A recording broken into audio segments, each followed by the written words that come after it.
నమస్తే, welcome to big talk. నేను భవాని. బీహార్లో చోటు చేసుకుంటున్న రాజకీయ పరిణామాలు జాతీయ రాజకీయాల్లో ఆసక్తిని రేపుతున్నాయి. ఆ రాష్ట్ర ముఖ్యమంత్రి నితీష్ కుమార్ ముఖ్యమంత్రి పదవి నుంచి తప్పుకుని రాజ్యసభకు వెళ్తున్నట్లు అధికారికంగా ప్రకటించడం హాట్ టాపిక్గా మారింది. ఇన్నాళ్ళు బీహార్ రాజకీయాలను శాసించిన నితీష్ కుమార్ ఇలా సీఎం పోస్టును వదులుకుని రాజ్యసభ బాట పట్టడం రాజకీయ వర్గాలను ఆశ్చర్యపరుస్తోంది. మరి ఎన్డీఏ కూటమిలో కీలక భాగస్వామిగా ఉన్న టీడీపీ విషయంలోనూ బీజేపీ ఇదే ప్లాన్ చేయబోతోందా? చంద్రబాబు తప్పుకోవాలని భావిస్తే ఆ ఛాన్స్ ఎవరికి? ఇలాంటి అంశాలపై ఇవాల్టి బిగ్ టాక్లో చర్చిద్దాం. మనతో పాటు చర్చలో పాల్గొనడానికి సిద్ధంగా ఉన్నారు కంచర విజయభాస్కర్ గారు, టీడీపీ నాయకులు. నమస్తే అండి విజయభాస్కర్ గారు. నమస్కారం. అదేవిధంగా గంగాపురం వెంకటరెడ్డి గారు ఉన్నారు, బీజేపీ అధికార ప్రతినిధి. నమస్తే అండి. నమస్తే. నమస్తే మేడం. ఎస్, ముందుగా వెంకటరెడ్డి గారు చెప్పండి. ఏంటి అసలు బీజేపీ ప్లాన్ ఏమేస్తుంది? ప్లాన్ అంటూ ఏం లేదండి. ఇప్పుడు మోదీ గారి నాయకత్వంలో కేంద్ర ప్రభుత్వం అనేటువంటిది అక్కడ నితీష్ కుమార్ గారి పార్టీ, ఇక్కడ చంద్రబాబు నాయుడు గారి పార్టీతో కలిపి కలవడం అంటే ఏమిటి, ఎన్నికల కోసం అనేటువంటిది కాదు. ఎన్నికలకు ముందే మేము కూటమిగా ఏర్పడి జనసేన వీళ్ళంతా కలిసి ఏర్పాటు చేసినటువంటి ఒక ప్రజాస్వామ్యబద్ధంగా ఏర్పాటైనటువంటి ఒక ప్రభుత్వం అనేటువంటిది మనకు అందరికీ తెలిసినటువంటిది.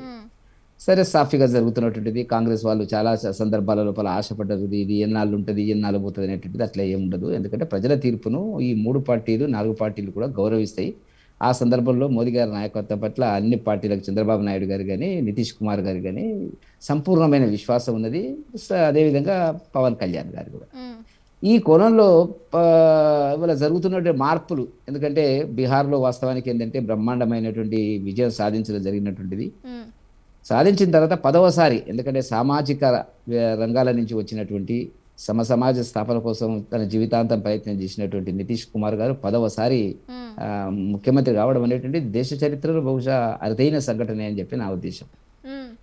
10 సార్లు ప్రమాణ స్వీకారం చేసినటువంటి ఒక గొప్ప కీర్తి అనేటువంటిది నితీష్ కుమార్కి సహజంగా దక్కుతుంది. బహుశా భవిష్యత్తులో ఎవరికైనా వస్తుందా రాదా అనేటువంటిది కూడా చెప్పడం ఇప్పుడున్న పరిస్థితుల ప్రకారంగా కష్టమే. అటువంటి పరిస్థితుల లోపల మార్పులు, రాజ్యసభకు సంబంధించినటువంటి ఎన్నికలు ఉన్నాయి. ఎన్నికల సందర్భం లోపల నితీష్ కుమార్ గారు రాజ్యసభకు వెళ్తున్నట్టుగా మనకు వస్తున్నటువంటి అధికారపూర్వకమైనటువంటి సమాచారము. సరే, దాన్ని ఆధారంగా తీసుకొని కేంద్రంలో ఏదో జరిగిపోతే ఏదో ఎగరేసుకుపోదాం అనేటువంటిది ఒకవేళ ప్రతిపక్ష పార్టీలు కాంగ్రెస్ కానీ ఇతరత్ర కానీ వాళ్ళకి ఏమైనా ఆశపడితే అది అయ్యేది కాదు, పోయేది కాదు. మా పార్టీ, మా కూటమి, ఎన్డీఏ కూటమి అనేటువంటిది స్థిరంగాను నిబ్బరంగాను ఆశా జ్యోతిలాగా వెలుగుతూ ముందుకు వెళ్తున్నటువంటి ఒక సందర్భము. మీరు అన్నట్టుగా ఇప్పుడు చంద్రబాబు నాయుడు గారికి దీనికి లింక్ పెట్టారు. అది మీడియాలో వస్తున్న కథనము. చంద్రబాబు నాయుడు దీనికి ఏం సంబంధం అండి? అతను ఒక గౌరవప్రదమైనటువంటి, బహుశా మొత్తం జాతీయ రాజకీయాలను చూసినప్పుడు ఇన్ని సంవత్సరాలుగా ఎక్కడి నుంచి అండి, విపి గారి సింగ్ దగ్గర నుంచి అబ్దుల్ కలాం గారిని ప్రెసిడెంట్ చేసినప్పటి నుంచి, అక్కడి నుంచి ఎన్టీ రామారావు కంటే ముందు 83 నుంచి ఇప్పటి వరకు నిరంతరంగా రాజకీయాల్లో ఉన్నటువంటి గొప్ప వ్యక్తి చంద్రబాబు నాయుడు గారు. నితీష్ కుమార్ గారిని చూసుకున్నా కూడా 10 సంవత్సరాలు 10 సార్లు కూడా ఇది 10వసారి సీఎంగా ఆయన పీఠాన్ని దక్కించుకోవడం. మరి ఇప్పుడు నితీష్ కుమార్ ని రాజ్యసభ బాట పట్టించిందిగా బీజేపీ. రాజ్యసభ బాట పట్టించడం కాదు, అది పట్టించడం అంటే ఏమన్నా పశువులను తోలినట్టు తీసుకుపోతాం మనం, అట్లా కాదు కదా. ఒక కూటమికి ఉండేటువంటి భవిష్యత్తు ప్రణాళికలు ఏంది, రాజకీయ ప్రయోజనాలు ఏంది, ఏ రకంగా కూటమి అనేటువంటిది భవిష్యత్తులో ముందుకెళ్ళాలి, ఇప్పుడు ఉన్నటువంటి సమస్యలు ఏంది, వాటిని ఎట్లా పరిష్కరించుకోవాలా అనేటువంటి దాని కింద ఏమైనా రాజకీయంగా ఉన్నటువంటి చర్చలే తప్ప కూర్చొని అక్రాస్ ద టేబుల్ మాట్లాడుకోవాల్సినటువంటి పరిస్థితి, మాట్లాడేటువంటిది ఏం జరగబోతుంది చూడాలా. మరి అతనికి ఇచ్చే పాత్ర ఏంది, ఏ సందర్భంలో ఎవరు బలవంతం చేయరు కదండి. ఇప్పుడు మీరు ఒకటి గుర్తుపెట్టుకోండి, నిజానికి బీజేపీ ప్రభుత్వం అనేటువంటిది అక్కడ నితీష్ కుమార్ గారి మద్దతుతోని, ఇక్కడ చంద్రబాబు నాయుడు మద్దతుతోని ఏర్పాటైనటువంటి పరిస్థితి. ఎవరిని మనం అసంతృప్తి చేసేటువంటి పరిస్థితి ఎట్లా వస్తుంది? మీడియాలో ఏ రకంగా దాన్ని ఊహిస్తారండి? ఉంటుందా? ఎవరైనా ఆ రిస్క్ తీసుకుంటారా? అంతకంటే గొప్పగా ఆయన గౌరవం ఇచ్చేటువంటి పరిస్థితి ఉంటుంది. ఉన్నటువంటి పరిస్థితి లోపల ఆయన వయసు రీత్యా ఉండొచ్చు, ఆరోగ్య రీత్యా ఉండొచ్చు, కారణాలు ఆయన చెప్తే తప్ప మనకు తెలియనటువంటి పరిస్థితి. కాబట్టి ఇంకా ఏదైనా అవసరమా? రకరకాల వార్తలు మీడియాలో కనపడుతున్నటువంటిది, ఆయన కుమారుడికి అవకాశం వస్తుందనేటువంటిది. ఇవన్నీ దృష్టిలో పెట్టుకున్నప్పుడు జరిగేటువంటి మార్పులని ప్రతిపక్ష పార్టీలు ఏదో అయిపోతుంది, ఇక మేము ఎక్కి కూర్చుంటాము, ప్రభుత్వం పడిపోతుంది, మోదీ గారి ప్రభుత్వం అనేటువంటిది అసంభవము. కాబట్టి ఏది జరిగినా కూడా అన్ని పార్టీల కూటమి యొక్క భవిష్యత్తును దృష్టిలో పెట్టుకుని కూటమి రాజకీయాలను ముందుకు తీసుకుపోయేటువంటి ఒక వ్యూహాత్మక ఎత్తుగడలో భాగం కిందనే ఉంటాయి తప్ప ఇదేదో జరిగిపోతుంది అనుకోవడం నేను అనుకోవడం లేదు. అట్లాంటి ఆలోచన లేదు, అట్లాంటి ప్రశ్నకు సమాధానం కూడా లేదు. ఓకే, విజయ్ భాస్కర్ గారు చెప్పండి. ఎస్ విజయ్ భాస్కర్ గారు, మరి మీరేమంటారు? బీహార్లో ఎటువంటి పరిణామాలు అయితే చోటు చేసుకుంటున్నాయో అవి ఏపీలో కూడా చోటు చేసుకునే అవకాశం ఉందా అనే సందేహం అందరిలో కలుగుతోంది. దీనికి సమాధానం ఏం చెప్తారు మీరు? అది కాదు, బీహార్లో నేటి పరిణామాలను బట్టి మీరు అలా అనుకుంటున్నారు. మేమనే కాదు, టోటల్ ప్రజల్లో అందరికి, ఓన్లీ మీడియా పరంగా నేను చెప్పట్లేదు. మీడియాలోనే కాదు, కథనాలు వచ్చేవి మీడియాలోనే కాదు, ఇది మొత్తం ప్రజల్లో ఉన్న సందేహాలు అంతే మేము బయట పెడుతున్నాం. అది అవునవును కరెక్ట్. ఎప్పుడు కూడా మీడియా అంటే వాచ్ డాగ్ కదా, ప్రజల్లో నాడిని బట్టి మీరు వ్యక్తం చేస్తుంటారు. ఇప్పుడు 20 సంవత్సరాలుగా సుదీర్ఘకాలం పాటు బీహార్లో ఇంతకుముందు అనేక మంది రామ్ నరేష్ యాదవ్, కర్పూరి ఠాకూర్ చేసిన, లల్లూ ప్రసాద్ యాదవ్ చేసిన, లల్లూ ప్రసాద్ యాదవ్ గారు మిస్సెస్ చేసిన, అంతకుముందు కర్పూరి ఠాకూర్ లాంటి గొప్ప సోషలిస్ట్ లీడర్ చేసిన వాళ్ళందరికంటే సుదీర్ఘకాలం ముఖ్యమంత్రిగా ఉన్నారు నితీష్ కుమార్ గారు. అయితే చాలా కాలంగా బీజేపీతో దోస్తానా ఉంది, జేడీయూ. పోతే ఆ అలియన్స్ లో భాగంగా అనేక సార్లు బీజేపీ వాళ్ళు ముఖ్యమంత్రి అవుతారు అంటే నాయకత్వం, ఎన్నికల సమయంలో నితీష్ కుమార్ సారథ్య బాధ్యతలు వహించిన అక్కడ పరిస్థితులను బట్టి మెజార్టీ అంటే మ్యాజిక్ ఫిగర్లను బట్టి ఏ పార్టీలకి ఎన్నెన్ని సీట్లు వచ్చాయనే దాన్ని బట్టి గతంలో కూడా బీజేపీ కొంతవరకు త్యాగం చేసింది. ఇది నితీష్ కుమార్ విషయంలో కొంతవరకు త్యాగం చేసింది, ఆయన్ని సుస్థిరంగా ఉంచింది బీజేపీ.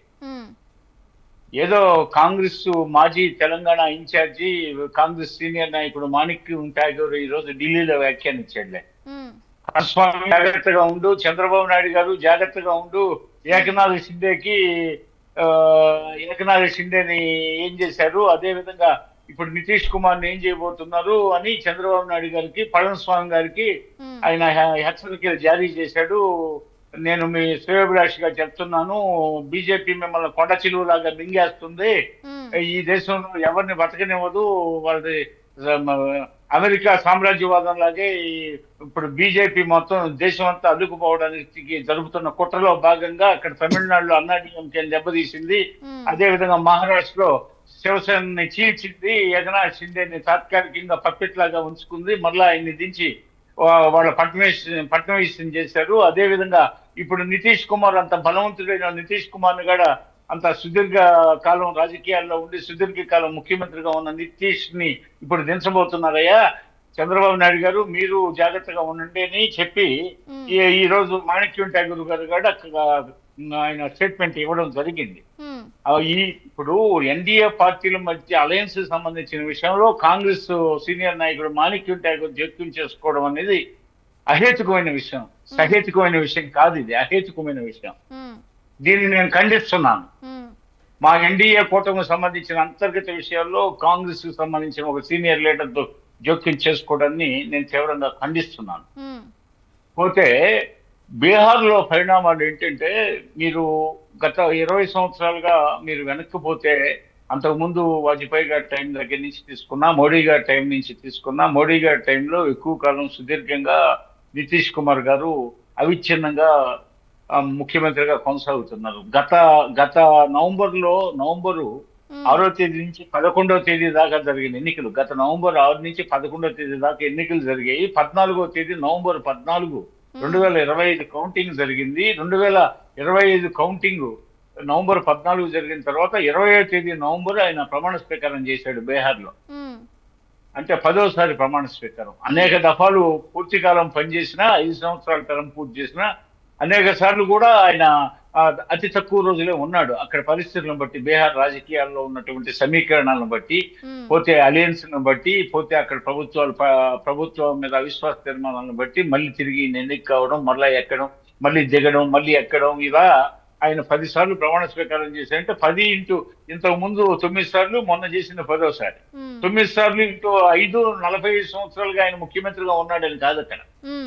ఈసారి ఇప్పుడు నవంబర్ 20 నుంచి డిసెంబర్ 20, జనవరి 20, ఫిబ్రవరి 20 అంతా 3.5 మాసం. ఉమ్, 3.5 మాసం దాటింది. ఉమ్, అంతా 110 రోజులు ఏమైంది ఆయన ముఖ్యమంత్రికి ఉమ్, ఈసారి 10వ సారి. అవును. అంతకు ముందు కూడా నెలల తరబడి రోజుల తరబడి కూడా ఉమ్, నెలలు దాటకుండానే రోజుల తరబడి కూడా ముఖ్యమంత్రిగా ప్రమాణ స్వీకారం చేసి వైదొలిగాడు, మళ్ళీ అయ్యాడు.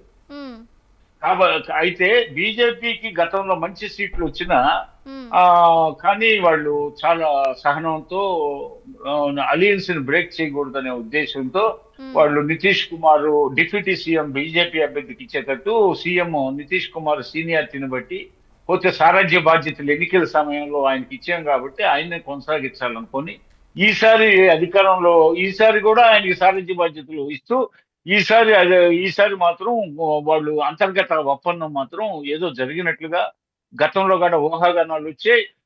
దానికి ఆ ఊహాగానాలే కాదు అవి వాస్తవాలు అనే ఈ రోజు మనకి ఈ పరిణామాలను బట్టి మనకు అర్థమవుతున్నాయి పరిస్థితులు. బీహార్ రాజకీయ పరిస్థితిని గమనిస్తుంటే జరుగుతున్న పరిణామాలను బట్టి అంటే గతంలోనే బీజేపీ వాళ్ళు ముఖ్యమంత్రి కావాల్సింది పోయిన అసెంబ్లీ ఎన్నికల్లో ముందు.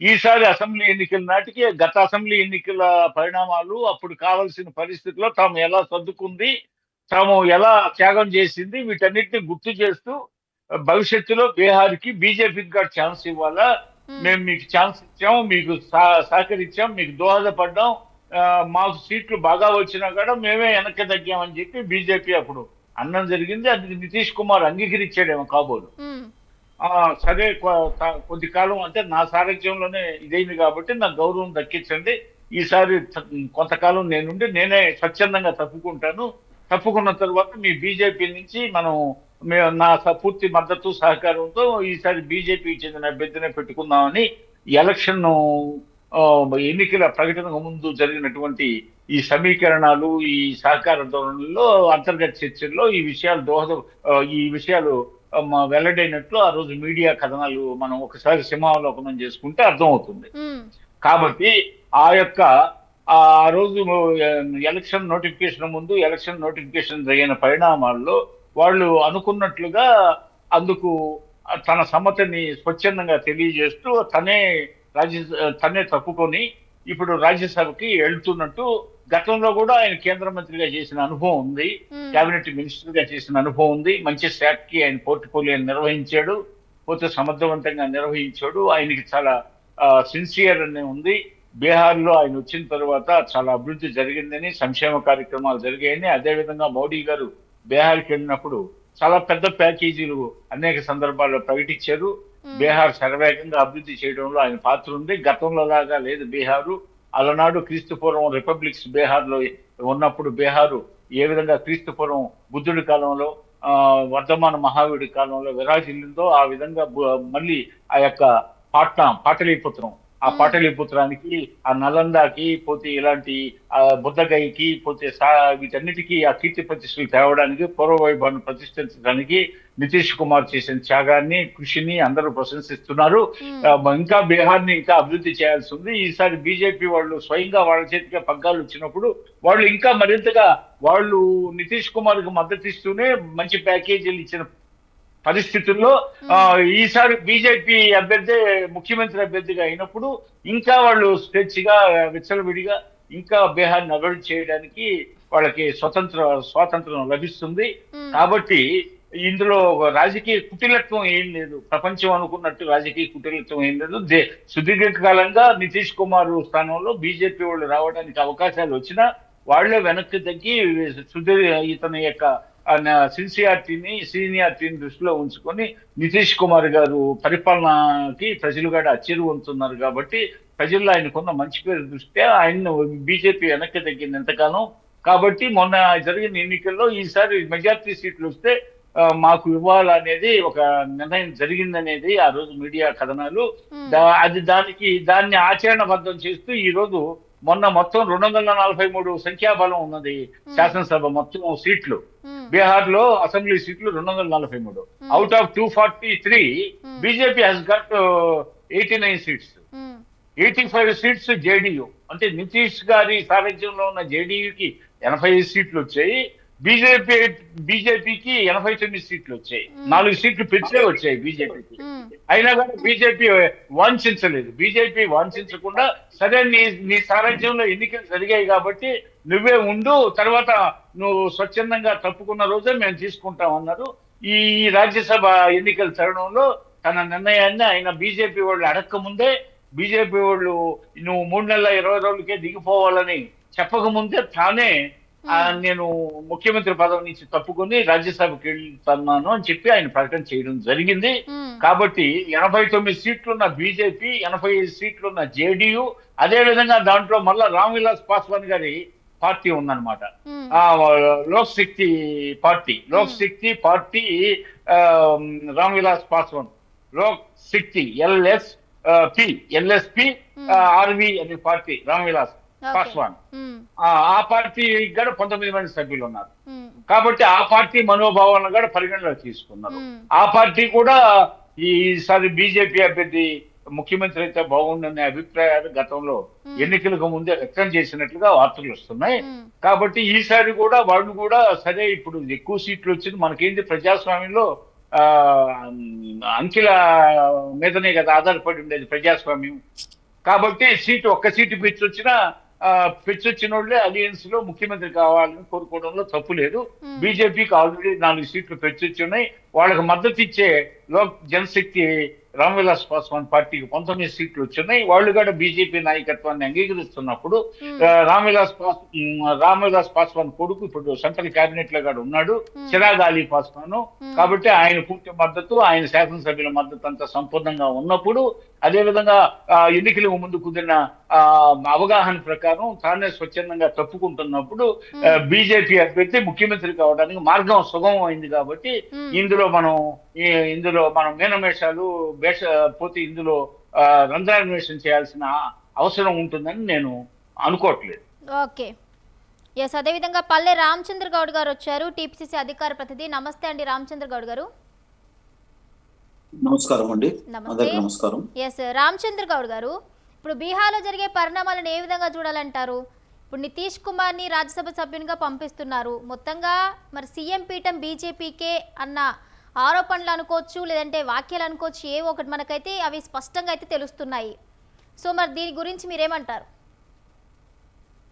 మిత్రులకు అందరికీ నమస్కారం. నిజానికి బీజేపీ నితీష్ కుమార్ గారు కలిసి పోటీ చేయడం జరిగింది బీహార్ ఎలక్షన్ లో. వాళ్ళకు మంచి మెజారిటీ వచ్చింది. ఇద్దరు కలిసి కూడా వాళ్ళ ఒప్పందం ప్రకారం యాక్చువల్గా ఏంటంటే ఫస్ట్ బీజేపీ తీసుకోవాలనే ఆలోచన ఉండే, కానీ అతనికి అంటే నితీష్ కుమార్ గారికి అవకాశం ఇచ్చారు. ఆ అవకాశాన్ని ఇప్పుడు నితీష్ కుమార్ గారిని అంటే కేంద్ర క్యాబినెట్ లో తీసుకోవాలనే ఆలోచనతోనే ఆయనకు రాజ్యసభ సభ్యుడిగా ఈ రోజు అంటే 16th వరకు, ఈ నెల 16th లో డిక్లేర్ అవుతుంది. దాంట్లో ఆయనను ఇంతకు ముందు ఎన్డీఏతోని యూపీఏతోని కూడా ప్రభుత్వం ఏర్పరిచిన అనుభవం ఉన్నది. కేంద్ర ప్రభుత్వంలో కూడా కేంద్ర మంత్రిగా కూడా పనిచేసిన అనుభవం ఉన్నది.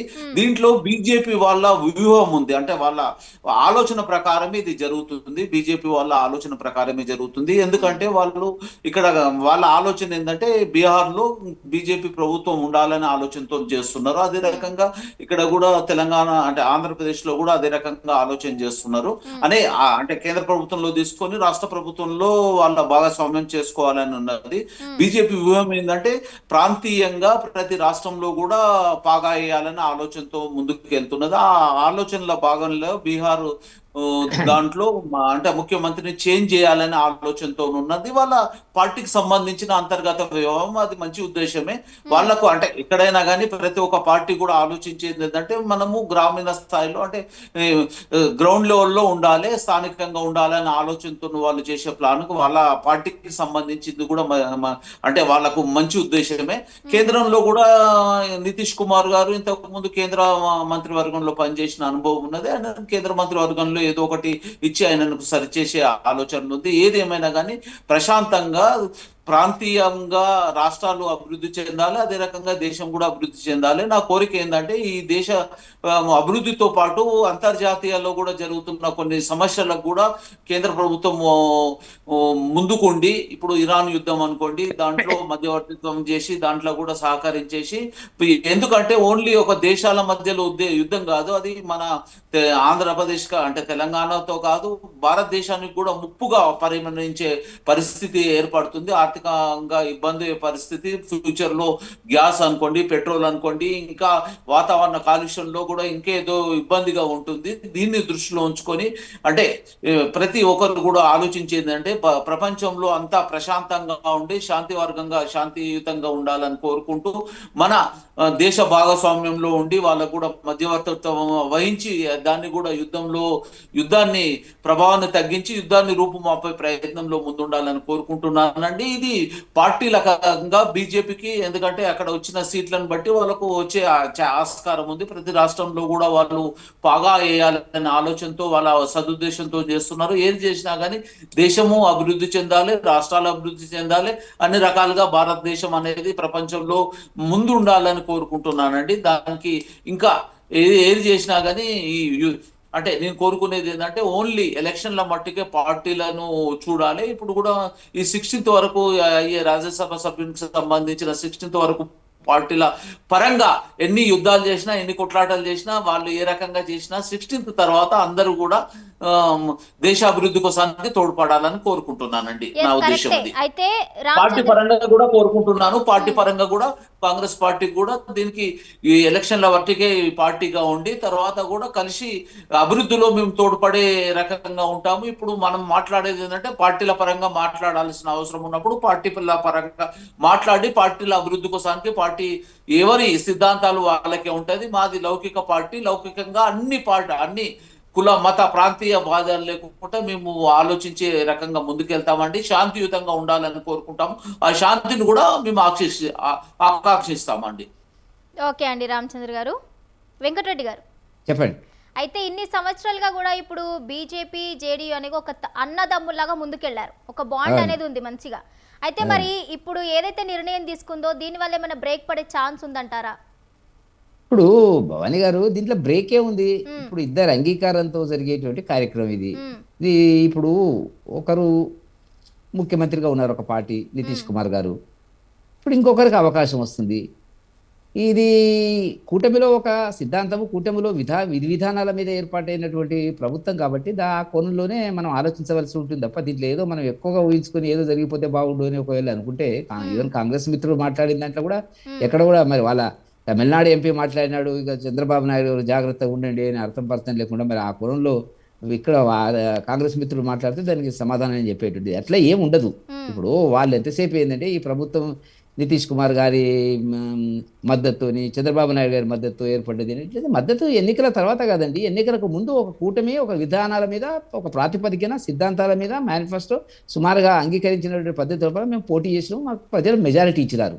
BJP plus TDP plus Janata Dal plus Janasena వీటికి ఇచ్చినటువంటి తీర్పు ప్రకారంగానే ప్రజలు ఇచ్చిన తీర్పును గౌరవించి మోదీ గారు ప్రధానమంత్రిగా ప్రమాణ స్వీకారం 3వసారి ముచ్చటగా చేసినటువంటి ఒక సందర్భం. దీంట్లో ఇంకా ఏముంటది, అక్కడ జరిగింది ఇక్కడ జరిగింది ఇది అనేటువంటి దాని కింద మనం ఊహించుకొని ఒకవేళ ప్రజలు ఎవరికి వాళ్ళు ప్రజలు అనేక రకాలుగా అంటారు. అట్లాంటిది ఏం లేదు, చాలా సాఫీగా జరిగిపోతుంది. ఎక్కడ నితీష్ కుమార్ గారి సర్వీసెస్ అవసరమైతే అనేటువంటి దాని మీద ఒక నిర్ణయం ఉంటుంది. ఆ కోణంలో ఆయన సంతృప్తి మేరకే అవకాశాలు భవిష్యత్తులో ఉంటాయి. ఎవరు ఊహించినా ఏం లేకున్నా కూడా 5 సంవత్సరాలు ఎన్డీఏ కూటమి అనేటువంటిది మీరు రకరకాలుగా మాట్లాడవచ్చు, రకరకాలుగా చేయొచ్చు మీడియా. అయినప్పటికీ మీడియా కానీ ప్రజలు కానీ మాట్లాడితే దాంట్లో ఏమీ అవకాశం లేదని చెప్పి మేము భారతీయ జనతా పార్టీగా భావిస్తున్నటువంటి ఒక సందర్భం. అవును, కరెక్ట్. అయితే ఇన్ని సంవత్సరాలుగా కూడా మరి జేడీయూ ఒక వ్యక్తి మాత్రమే అక్కడ సీఎంగా కొనసాగడం జరిగింది. డిప్యూటీ సీఎం బీజేపీకి ఇవ్వడం జరిగింది. అయితే ఇప్పుడు మరి సీఎం పదవి నుంచి నితీష్ కుమార్ని రాజ్యసభకు పంపిస్తున్నారు. ఓకే, ఇప్పుడు సీఎం పదవి బీజేపీకి కట్టబెట్టడం జరుగుతుంది అన్నట్టుగా తెలుస్తోంది. అయితే మరి నిజంగానే నెక్స్ట్ మళ్ళీ తర్వాత ఒకవేళ ఇప్పుడు బీజేపీకి ఇచ్చినట్లయితే తర్వాత మళ్ళీ జేడీయూ పర్సన్ని సీఎంగా చేసే అవకాశాలు తక్కువగా ఉన్నాయి అన్న వాదన వినిపిస్తున్నా, నిజమే? ఇప్పుడు కొన్ని భవానీ గారు, ఇప్పుడు ఈ దేశంలో తెలుగు రాష్ట్రాలలో సుమారుగా 2 తెలుగు రాష్ట్రాలలో అయితే ఒక 89 కోట్ల ప్రజలు ఉన్నారు అనుకుందామని. దేశం మొత్తం మీద 145 కోట్ల ప్రజలు. ప్రతి వ్యక్తికి ఒక స్మార్ట్ ఫోన్ ఉంది.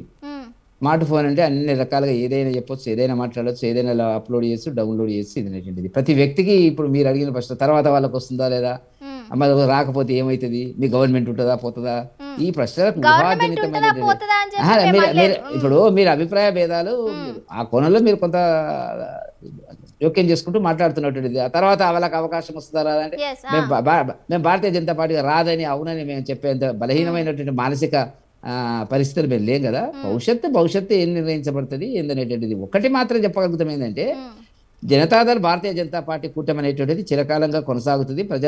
ప్రజలిచ్చిన తీర్పు ప్రకారంగా, మద్దతు ప్రకారంగా, అభిప్రాయాల ప్రకారంగా ఉంటుందని చెప్తాను తప్ప ఎవరు ముఖ్యమంత్రి ఉంటారు ఎవరు ముఖ్యమంత్రి లేదు పెద్ద విషయం కాదు కదండి. ఎవరు ముఖ్యమంత్రి ఉన్నా ఎవరు ముఖ్యమంత్రి లేకున్నా కూడా కలిసి ప్రయాణం చేసేటువంటిది. ఇప్పుడు ఆంధ్రప్రదేశ్ ఉంది, టీడీపీకి బాగా సీట్లు ఎక్కువన్నాయి, జనసేనకి సీట్లు తక్కువన్నాయి, అయినా డిప్యూటీ సీఎంగా కొనసాగుతున్నారు. కలిసి పనిచేయడం లేదా? ప్రజల కోసం పనిచేసేటప్పుడు ఈ అభిప్రాయ భేదాలు భవిష్యత్తులో ఏం జరుగుతుంది ఏంది అనేటువంటి దాని కింద మనం ఇప్పుడు ఊహించుకొని సమాధానం వేయడం అనేటువంటిది అర్థరహితం అని చెప్పి నేను భావిస్తున్నాను. ఓకే, విజయ్ భాస్కర్ గారు, ఎస్, ఇంతకుముందు రామచంద్ర గౌడ్ గారు అన్న మాటలైతే మీరు విన్నారు. మొత్తంగా అయితే బీజేపీ అన్ని ప్రాంతాల్లో కూడా తన యొక్క అధికార పాగా వేయాలని చూస్తోంది. అదేవిధంగా ఏపీలో కూడా ఇటువంటి పరిణామాలు జరిగే అవకాశాలు చాలానే ఉన్నాయంటూ కూడా ఆయన అనడం జరిగింది. ఊహాజనిత విషయాలు. ఏపీ పరిస్థితి వేరు, బీహార్ అది మొదటి నుంచి ఉత్తరప్రదేశ్, బీహారు ఇక్కడంతా నార్త్ ఇండియాలో, అదేవిధంగా వెస్ట్రన్ ఇండియాలో బీజేపీ మొదటి నుంచి అనాదిగా పట్టుగలిగి ఉంది. వాళ్ళకి బలం ఉంది. వాళ్ళు అక్కడ అసలే ఉత్తరప్రదేశ్ లాంటి పెద్ద రాష్ట్రం తర్వాత బీహార్ పెద్ద రాష్ట్రం, కాకపోతే మధ్యలో జార్ఖండ్ గా విడిపోయింది కాబట్టి కొంచెం అది సీట్లు తగ్గినా కానీ ఇప్పటికీ అక్కడ 243 అసెంబ్లీ సీట్లు ఉన్నాయి. అంటే బెంగాల్లో 294 ఉన్నాయి, మన బీహార్లో 243 సీట్లు ఉన్నాయి. కాబట్టి బీహార్లో పార్లమెంట్ సభ్యులు కూడా చాలా ఎక్కువ మంది ఉన్నారు. పోతే మొదటి నుంచి బీజేపీకి చాలా గట్టి బలం ఉన్న ఉత్తరప్రదేశ్, బీహారు, రాజస్థాను, పోతే మధ్యప్రదేశ్, ఇలాంటి ఛత్తీస్గఢ్, పోతే జార్ఖండ్, ఇక్కడంతా గట్టి పట్టుంది. కాబట్టి వాళ్ళు మొదటి నుంచి యూపీ తర్వాత బీహార్లోనే సీట్ల మీద కాన్సన్ట్రేషన్ ఉంటుంది. అయితే వాళ్ళకి మంచి మెజార్టీతో నిన్న నవంబర్ 14 కౌంటింగ్ లో బ్రహ్మాండమైన మెజార్టీతో 89 సీట్లు, అత్యధిక సీట్లు గెలుచుకున్న సింగిల్ లార్జెస్ట్ మెజార్టీ పార్టీగా బీజేపీ గణతికెక్కింది. ఆ తర్వాత 85 సీట్లు ఉన్నటువంటి నితీష్ కుమార్ ని ఎక్కించారు అక్కడ. అంటే అది స్నేహానికి వాళ్ళు ఇచ్చిన విలువ అది. అదే విధంగా గతంలో కూడా అంతర్గతంగా మామూలుగా మనకి రాజకీయ పార్టీలు కానీ, మీడియా కానీ, లేకపోతే రకరకాల పార్టీల శ్రేణులు కానీ నితీష్ కుమార్ కాదు బీజేపీకి ఇస్తారనే ఊహాగానాలు మొన్న జరిగిన శాసనసభ ఎన్నికలకు ముందు కూడా, అంటే 5 సంవత్సరాలకు ముందు కూడా ఇలాంటి ఊహాగానాలు వచ్చాయి. బీజేపీ వాళ్ళు ముఖ్యమంత్రి అవుతారని. కానీ వాళ్ళు స్నేహధర్మానికి కట్టుబడి పోతే ఈ మైత్రి బంధం విచ్ఛిన్నం అయితే కుక్కలు చింపిన విస్తర అవుతుంది ఎన్డీఏ కూటమిని విశాల హృదయంతో బీజేపీ వాళ్ళు అక్కడ నితీష్ కుమార్ ని 5 సంవత్సరాలు నిరంతరాయంగా కొనసాగించారు. మరలా ఆయనకే సారథ్యం వహించి ఆయన ముందు పెట్టే ఎన్నికలు పోయారు, అఖండ విజయం సాధించారు.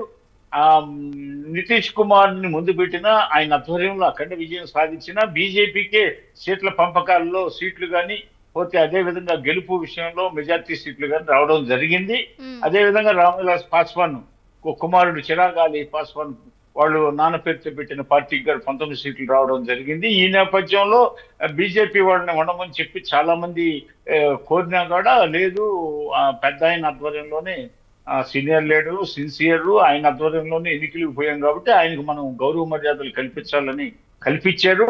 ఆ తర్వాత ఈయనే తనకిచ్చిన గౌరవాన్ని కాపాడుకోవాలనే ఉద్దేశంతో తానే ఇంతకాలం సుదీర్ఘంగా కొనసాగానంటే ఆ బీజేపీ స్నేహాస్తం ఉండబట్టే కదా, అభయాస్తం ఉండబట్టే కదా. కాబట్టి మనం మరీ భేషజాలకు పోకూడదు అనుకోదు, తనకు తానే స్వచ్ఛందంగా తప్పుకొని మెజార్టీ శాసనసభ్యులున్న, అదేవిధంగా రామ్విలాస్ పాస్వాన్ పార్టీకి సంబంధించినటువంటి వాళ్ళ అబ్బాయి సారథ్యం వహించే పార్టీకి సంబంధించిన శాసనసభ్యులు మద్దతుగా ఉన్నాయి. కాబట్టి వాళ్ళు కూడా బీజేపీ వాళ్ళు ఒకసారి రూలింగ్ లోకి వస్తే బాగుంటుందని అభిప్రాయపడుతున్న నేపథ్యంలో ఈయన పెద్ద ఆయన స్వచ్ఛందంగా నితీష్ కుమార్ గారు తప్పుకోవడం జరిగింది.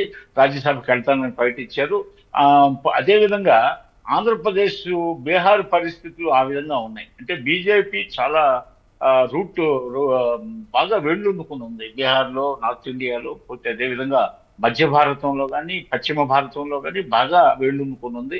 అట్లాగే అట్లాగే అనూహ్యంగా నార్త్ ఈస్ట్ లో కూడా, అదేవిధంగా బెంగాల్లో ఆ, ఒకప్పుడు కమ్యూనిస్టులు కంచుకోటను ఛేదించింది. 33 దశాబ్దాల పైగా పాలించినటువంటి కమ్యూనిస్ట్ పార్టీని ఛేదించిన మమతా బెనర్జీ కోటకు కూడా బీటలు వారేటట్టు చేసేంత పరిస్థితులు బీజేపీ ఈరోజు అక్కడ వేళ్ళునుకుంటుందంటే, కాబట్టి అంటే అలాంటి అభిప్రాయాలు కలగతి ఏంటి, దేశం అంతా అలుగుపోతుంది, అన్ని రాష్ట్రాల్లో కమ్యూనిస్టులు కోటల్ని, ఆ త్రిపురలో కమ్యూనిస్ట్ కోటని దెబ్బతీసింది బీజేపీ.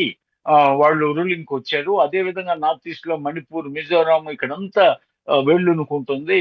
అదే విధంగా కాశ్మీర్ లో కూడా బాగానే ఆ అక్కడ ఆర్టికల్ 317 రద్దు చేసిన తర్వాత బీజేపీ బాగా పుంజుకుపోతుంది. అదే విధంగా రాజస్థాన్ లాంటి పశ్చిమ భారతంలో ఉండే, మధ్య భారతంలో ఉండే మధ్యప్రదేశ్, అదే విధంగా కాస్త కర్ణాటకలో బాగానే పుంజుకుని గతంలో వాళ్ళు యడ్యూరప్ప లాంటి వాళ్ళు ముఖ్యమంత్రిగా చేశారు. మరలా తిరిగి అక్కడ కాంగ్రెస్ లో లుకలుకలు భారీ ఎత్తున ఉన్నాయి.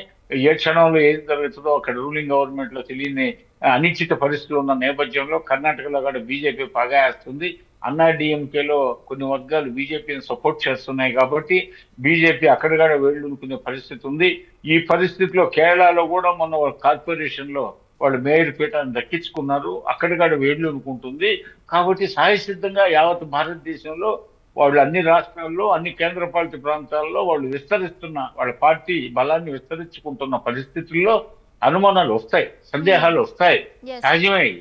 కాకుంటే ఆంధ్రప్రదేశ్ పరిస్థితి వేరది. బీజేపీ అసలు వాళ్ళ కనీసం ఆలోచనలోకే రాదు అది.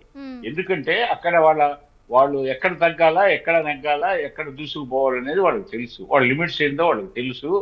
పోతే మా పొత్తు విధానం వేరు, అక్కడ అక్కడ అక్కడ పొత్తు విధానం వేరు, బీహార్ లో పొత్తు విధానం వేరు.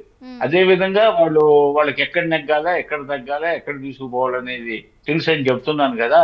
కాబట్టి ఆంధ్రప్రదేశ్ లో వాళ్ళ పరిస్థితి ఏంటి, ఎంతవరకు ఉండాలి, మనం ఎవరితో ఇప్పుడు వాళ్ళు జగన్మోహన్ రెడ్డితో పొత్తు పెట్టుకోలేదే, లేకపోతే ఇతరులతో ఎవరితో పొత్తు పెట్టుకోవడానికి ప్రయత్నించలేదే. మాకు మొదటి నుంచి చిరకాల మైత్రి ఉంది. వాజ్పేయి గారితో అద్వానీ గారు పార్టీకి సారథ్యం వహించేటప్పటి నుంచి మాకు చాలా బంధం ఉంది. పోతే ఈనాటి బంధం కాదది. మాకు 82 పార్టీ పెట్టి 83లో మేము అధికారంలోకి వచ్చిన తర్వాత నుంచి అప్పుడు వాళ్ళకి బీజేపీకి ఇద్దరే లోక్సభ సభ్యులు ఎన్నికారు. ఆల్ ఇండియా మొత్తం 540+ పార్లమెంటు లోక్సభ స్థానాలకు గాను వాళ్ళకి ఇద్దరే ఎంపికైతే, ఒకటి మాతో పొత్తున్నటువంటి హనుమకొండ జంగారెడ్డి గారు ఆయన ఎంపీ అయ్యారు. ఒకటేమో గుజరాత్ నుంచి ఎంపికయ్యారు. అట్లా 2 సీట్లు వచ్చాయి. అప్పటి నుంచి మాకు 84 ఆన్వర్డ్స్ మేము బీజేపీతో పొత్తులో ఉన్నాం. 85లో ఎన్టీ రామారావు గారిని నాదెండ్ల భాస్కర్ రావు గారు పదవీ భ్రష్టుని చేసినప్పుడు, ప్రజాస్వామ్య ఉద్యమం జరిగినప్పుడు వాజ్పేయి గారు, అద్వానీ గారు మాతో ఉన్నారు. ప్రజాస్వామ్య ఉద్యమంలో వెంకయ్యనాయుడు గారు వీళ్ళంతా చాలా దోహదపడ్డారు. అదేవిధంగా మరలా తిరిగి మాకు మొదటి నుంచి బీజేపీతో మైత్రి బంధం ఉంది. మధ్యలో పెద్దగా ఏమి మేము విడిపోయింది లేదు. అభిప్రాయ భేదాలు, ప్రజాస్వామ్యంలో అభిప్రాయ భేదాలు ఉండక రాచరిక వ్యవస్థలు ఉంటే మన తల తీసేస్తారు, మన నాలుగు కట్ చేస్తారు. ప్రజాస్వామ్యంలో నాలుగు కట్ చేయని వీలు ఉండదు, శిరస్సు ఛేదించడానికి వీలు ఉండదు కదా. ప్రజాస్వామ్యంలో ఎవరికైనా మాట్లాడే స్వేచ్ఛ ఉంది. మన రాజ్యాంగమే హక్కు కల్పించింది, సభా స్వాతంత్రం ఇచ్చింది, వాక్ స్వాతంత్రం ఇచ్చింది. కాబట్టి అనేక అభిప్రాయాలు వస్తుంటాయి. కానీ ఆ అభిప్రాయాలకి రూపం వచ్చిందా లేదా, ఆకృతి ఏర్పడిందా లేదా చూడాలి. అనేక గుసగుసలు వస్తాయి, అనేక అనుమానాలు వ్యక్తం చేస్తారు, అనేక సందేహాలు, అభిప్రాయాలు వ్యక్తం చేస్తారు. ఇవన్నీ అంటే మనకు మబ్బులు అనేకం లేస్తాయి, అన్ని మబ్బులు వర్షించవు. చెట్లకు పూత పోస్తుంది, అన్ని పూతంతా నిలబడదు, అన్ని ఆ పూతలన్నిటి కాయలు వస్తే రైతులు చాలా సిరి సంపదలతో ఉంటారు. కాబట్టి చర్చ అనేది ప్రజాస్వామ్యంలో సహజసిద్ధం. అభిప్రాయాలు వ్యక్తం చేస్తుంటారు, గుసగుసలు వస్తుంటాయి, సందేహాలు వస్తుంటాయి. అందులో ఇప్పుడు సోషల్ మీడియా యాక్టివ్ గా ఉంది, పవర్ఫుల్ గా ఉంది. సోషల్ మీడియాలో ప్రతి భారతీయ పౌరుడు అభిప్రాయం వ్యక్తం చేయడానికి మనకు రాజ్యాంగంలో ప్రసాదించినటువంటి సభా స్వాతంత్రం, వాక్ స్వాతంత్రం ఇవన్నీ ఉన్నాయి. కాబట్టి కాస్త రాజ్యాంగం అప్పటికి సోషల్ మీడియా లేదనుకోండి, సోషల్ మీడియా లేని రోజుల్లోనే మనకు ప్రజాస్వామ్యం అంటే సామాన్యుడు అసామాన్యుడు కావడమే ప్రజాస్వామ్యం. సామాన్యుడు అసామాన్యుడు కావడం. ఇప్పుడు మీరున్నారు యాంకర్ గా, మీరు కావచ్చేమో ఈ దేశానికి ప్రధానమంత్రి భవిష్యత్తులో, ముఖ్యమంత్రి కావచ్చేమో, ఎవరు చెప్పారు? గొప్ప పారిశ్రామికవేత్త అవుతారేమో, ఎవరు చెప్పారు? కావచ్చు, అవకాశాలు ఉన్నాయి. ఇప్పుడు మోడీ ఛాయ్ వాలానే అన్నాడు, ఆయనే చెప్పుకుంటాడు అప్పుడు. మరి ఆయన కాలేదా? కర్పూరి ఠాకూర్ నిరుపేద కుటుంబంలో పుట్టి బీహార్ ముఖ్యమంత్రి కాలేదు. ఎంతమంది నిరుపేదలో ముఖ్యమంత్రులు కాలేదు, ప్రధానమంత్రులు కాలేదు? లాల్ బహదూర్ శాస్త్రి ఈ ఒడ్డు నుంచి ఆ ఒడ్డుకి గంగా నదిలో ఈత కొట్టి వీధి దీపాల కింద చదువుకొని లాల్ బహదూర్ శాస్త్రి అద్భుతమైన ప్రధానమంత్రిగా రాణించలేడా? అంబేద్కర్ గారిని అంటరాని వాడిగా, నీళ్లు తాగని పరిస్థితుల్లో ఆయన ప్రపంచ యూనివర్సిటీలో పట్టాలు తీసుకొని అమెరికా స్టేట్ కాంగ్రెస్ లైబ్రరీ, ప్రపంచంలో అత్యంత పెద్ద లైబ్రరీలో పుస్తకాలన్నింటినీ ఔపోసుని బట్టి భారత రాజ్యాంగానికి రూపశిల్పి కాలేదా? మరి ప్రపంచంలో ఎదిగిన ప్రతి ఒక్కరు అన్ని రంగాల్లో పేదరికం నుంచి వచ్చిన వాళ్ళే. పేదరికం నుంచి వచ్చిన ప్రజాస్వామ్యం ఎక్కడ పరిడి వెళ్తుందో, ఎక్కడ పరిమళిస్తుందో అక్కడ పేదవాడు పైకి వస్తాడు. అందుకని ఎవరైనా పైకి రావచ్చు, ఎవరైనా అభిప్రాయాలు వ్యక్తం చేయొచ్చు. బొబ్బతి వీటన్నిటిని మనం వాటికి రూపం ఏర్పడినప్పుడు, ఇప్పుడు ఆంధ్రప్రదేశ్ లో చంద్రబాబు నాయుడిని ఏదో ఒక పదవి ఎరేసి, చంద్రబాబు నాయుడు పదవి ఎరేసేది ఆయన ముఖ్యమంత్రిగా సుదీర్ఘకాలం భారతదేశంలో ఉన్న వ్యక్తులు టాప్ 5-6 మందిలో ఆయన ఒకడు ఇప్పటిదాకా. పోతే అదే విధంగా ఆయనకేం వయసు పెద్ద మీద పడింది ఏం లేదు. అమెరికా ప్రెసిడెంట్ ప్రపంచానికి పెద్దన్నని చెప్పి 204 దేశాలు మీద కర్ర పెత్తనం చేసే ట్రంప్ 80 ఏళ్ళు క్రాస్ అయ్యాడు. మొరార్జీ దేశాయ్ గారు ప్రధానమంత్రిగా భారతదేశానికి ప్రధానమంత్రిగా సారథ్యం వహించినప్పుడు ఆయన వయసు ఎంత తెలుసా? 80s లో ఉన్నాడు. ఆయన 80s లో ఉన్నాడు. చంద్రబాబు నాయుడు గారు 80s లో పడలేదే. 80s లో పడలేదు. ఆయన 75 పూర్తి చేశాడు అంతే. 76లో ఉన్నాడు ఆయన. కాబట్టి ఆయన పైగా యాక్టివ్గా, చంద్రబాబు నాయుడు గారిని చూసారా ఎంత నెట్ట నిలువుగా ఉంటాడో, చెరుకుగడ్లాగా ఎంత యాక్టివ్ గా. పోతే పంటలు పరిశీలించడానికి పోయినప్పుడు కాలువలు దొవుతాడు, పంట కాలువలు దొవుతాడు. మనం ఆయనకంటే చిన్నవాళ్ళం, మనం దోకలేము. మరి ఆయన ఎక్సర్సైజులు, పోతే ఆయన తీసుకుంటున్న శ్రద్ధాశక్తులు, ఆరోగ్యం విషయంలో పోతే ఆయన ఎంత నిటారుగా ఉన్నాడు, ఎంత యాక్టివ్ గా రోజు 17 గంటలు పనిచేస్తున్నాడు. ఎంత మీరు చూస్తున్నారు కదా, ఆయన ఇచ్చే పవర్ పాయింట్ ప్రెజెంటేషన్లు కానీ, ఆయన ఇచ్చే ఉపన్యాసాలు కానీ, ఆయన దమ్ము లేకపోతే గంటల తరబడి ఉపన్యాసం చెప్పలేడు. ఆయనలో ఆ శ్వాస, ఆ దమ్ము అంత గొప్పగా ఉన్నాయి ఆయన. కాబట్టి ఎందుకంటే ఆయన అన్ని రకాలుగా ఆహారం విషయంలో కానీ, ఎక్సర్సైజ్ విషయంలో కానీ, పోతే ఆయన తనను నిగ్రహించుకోవడంలో కానీ, ఆయన బాడీ లాంగ్వేజ్ కానీ అన్ని ఫిట్నెస్ తో ఉన్నాయి. కాబట్టి ఆయన ఆరోగ్యం విషయంలో అక్కడ నితీష్ కుమార్ గారి మీద ఏదో ఆయన ఆరోగ్యం విషయంలో అనుమానాలు ఇవన్నీ కాదు. ఇవన్నీ నితీష్ కుమార్ యాక్టివే, చంద్రబాబు నాయుడు గారు యాక్టివే. అయితే అక్కడ పొత్తుల విధానం వేరు, అక్కడ పొత్తులప్పుడు జరిగిన డిస్కషన్స్ వేరు. ఇక్కడ మా పొత్తుల విషయంలో ఇలాంటి డిస్కషన్స్ ఏం జరగలేదు. అలాంటి ఛాన్సెస్ ఏపీలో వచ్చే అవకాశం లేదు. లేదు. అది ఒక విషయం. ఇప్పుడు బీజేపీ సారథ్యంలో బీహార్ నిజంగా ఇంకా ఎక్కువ అభివృద్ధి సాధిస్తుంది అనుకోవచ్చా? తప్పకుండా. ఎందుకంటే నితీష్ కుమార్ గారు ముఖ్యమంత్రిగా ఉన్నప్పుడే మోడీ గారు, అమిత్ షా గారి పర్యటనలో, ముఖ్యంగా మోడీ గారి పర్యటనలో అద్భుతమైనటువంటి ప్యాకేజీలు ఇచ్చారట. గత శాసనసభ ఎన్నికలకి కొన్ని నెలల ముందు అద్భుతమైన ప్యాకేజీ ఇచ్చారు. అక్కడ 75,000 కోట్లు ఇన్సూరెన్స్ ప్యాకేజీ ఇచ్చారు. అదేవిధంగా మధ్యలో చాలా ప్యాకేజీలు ఇచ్చారు.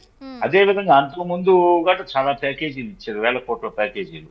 నితీష్ కుమార్ కరప్టెడ్ కాదు, సిన్సియర్. అంటే బీహార్ అంటే క్రీస్తు పూర్వం ఎవరమ్మా మనకి వంగ కళింగ కోసల మగధ పోతే ఇవన్నీ రిపబ్లిక్స్ గా ఉన్నప్పుడు మనకు మొత్తం 16 షోడశ మహాజనపదాలన్నీ ఉండేవి క్రీస్తు పూర్వం. ఆ తర్వాత క్రీస్తు శకంలో కూడా 56 అనుకుంటాను, 56 ఈ మహాజనపదాలు ఉన్నాయి.